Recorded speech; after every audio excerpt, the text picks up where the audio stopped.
Cuando hablamos de lentes nos referimos a ellos con el 50, el 28, el 35, el 200. O también los podemos llamar el angular, el normal, el tele. ¿A qué nos estamos refiriendo con esos números, con esos nombres? Lo vamos a averiguar con ustedes a continuación. Distancia o longitud focal. Todo formato fotográfico tiene dos medidas: el ancho y el alto. Y como consecuencia también tienen una medida que corresponde a la diagonal. Este es un cuadro 35 mm fotográfico, también llamado full frame. Las medidas son 36 mm de ancho, 24 mm de alto y una diagonal de 43 mm. Notamos que las perforaciones de la película están arriba y abajo. En el caso de un formato de cine, este es una pantalla panorámica 1 x 1.85:1 para 35 mm y sus medidas son 21.95 mm para el ancho, 11.86 mm para el alto y una diagonal de 24.94 mm. ¿Y para qué nos sirve saber la diagonal? Muy simple. La medida de la diagonal determina la medida que debe tener un lente en su longitud focal para ser considerado normal. ¿Y qué es la distancia focal? ¿Están las focas de por medio?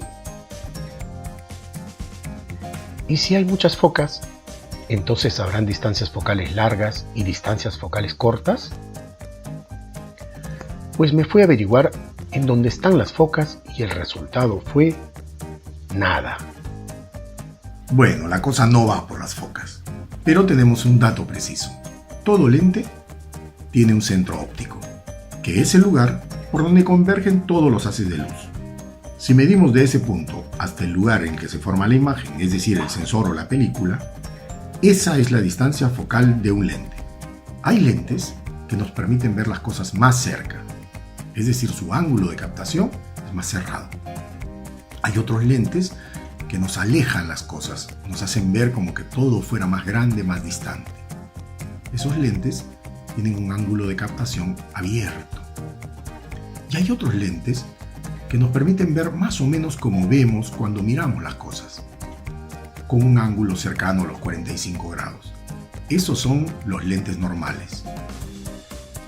Como ya vimos, si la medida de la distancia focal coincide con la diagonal del formato, el lente nos dará un ángulo de visión cercano a 45 grados, que es la forma como vemos, y para que nos quede claro, un lente con una distancia focal similar a la medida de la diagonal del formato es un lente normal. Un lente con una distancia focal menor a la diagonal nos dará un ángulo de visión mayor a 60 grados, lo que nos hará ver las cosas más lejos y los espacios más grandes. Y para que también nos quede bien claro, un lente con una distancia focal menor a la medida de la diagonal del formato es un lente angular. Finalmente, un lente con una distancia focal mayor a la diagonal del formato nos dará un ángulo de visión menor a 40 grados, dándonos la sensación que las cosas están más cerca. Un lente con una distancia focal mayor a la medida de la diagonal del formato es un lente tele. Espero haber podido aportar para que las distancias focales se alejen del mundo de las focas y nos acerquen más al mundo de la fotografía. Nos vemos en el próximo video.